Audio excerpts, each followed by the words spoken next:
ஓம் ஸ்ரீ கணேஷாய நமக. ஐந்து கரத்தனை யானை முகத்தனை இந்தி நீளம்பிரை போலும் ஏற்றனை நந்தி மகந்தனை ஞானக் குழிந்தினை புந்தியில் வைத்தடி போற்றுகின்றேனே. இறைவன் திருவுருளை கொண்டு தினமொரு திருமந்திரம் என்ற தலைப்பில் நேற்று திருமந்திரத்தின் 178வது பாடலையும் அதற்குண்டான விளக்க உரையையும் அறிந்தோம். இன்று திருமந்திரத்தின் 179வது பாடலையும் அதற்குண்டான விளக்க உரையையும் பார்ப்போம். திருச்சிற்றம்பலம். உயிர் உள்ள போதே எண்ணுக இறைவனை. இது திருமந்திரத்தின் 179வது பாடல். தேய்ந்தற்று ஒழிந்த இளமை கடைமுறை ஆய்ந்தற்ற பின்னை அரிய கருமங்கள் பாய்ந்தற்ற கங்கை படர்சடை நந்தியை ஓர்ந்தற்று கொள்ளும் உயிர் உள்ள போதே. இது திருமந்திரத்தின் 179வது பாடலுக்கு உண்டான விளக்க உரை.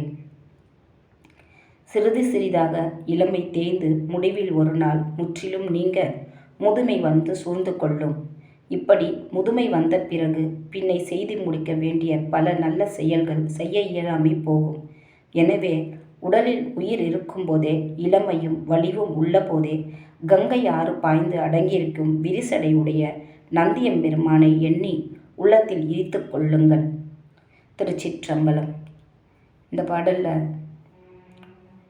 இறைவனை நம்ம உடலில் தெம்பு இருக்கும் பொழுது அவனை வணங்கி நம்முடைய ஆன்மாவில் இறைவனை உட்கார வைக்கணும் என்பது தான் கருத்து. அதாவது உடம்புல தெம்பு போயிட்டா, நம்ம படுக்கையில் விழுந்துட்டா அப்புறம் நம்மளை இறைவனை நம்மளால் நினைக்கக்கூட முடியாது. ஏன்னா நம்மளோட உடல் முடியாத காலத்தில் உடலே நமக்கு ஒரு சுமையாக இருக்கும். எதையுமே சிந்திக்க நமக்கு தோணாது. சுற்றியும் எண்ணங்கள் அலைப்பாஞ்சிட்ருக்கோம். வயசான காலத்தில் படுக்கையில் இருக்கும் பொழுது நம்மளை யார் பார்த்துக்குவா, பல சிந்தனைகள் ஏற்படும். இறைவனை சிந்திக்கவே மனம் பக்குவம் அடையாது அந்த டைமில். ஏன்னா வயதுக்கு வந்துடும். நம்மளை பக்குவம் அடையிறதுக்காக தான் இந்த பாடலில் சொல்லியிருக்கார். இறைவனை இளமையிலேருந்து நம்ம கற்கணும். இளமையிலிருந்து அவனோட நம்ம பயணிக்கணும். அப்போ தான் அந்த பக்குவம் அடையும் ஆன்மா. கடைசி காலத்தில் இறைவா சிவ சிவ சிவ என்ற சிந்தனையிலேயே நம்ம ஆன்மா இருக்கும். நம்ம உடல் இலகுவாக உடல்லேருந்து வெளியேறும். இறைவனுடைய நல்ல தூதர்கள் நம்ம ஆன்மாவை கைப்பற்றி கொண்டு போவார்கள். இதுக்காக தான்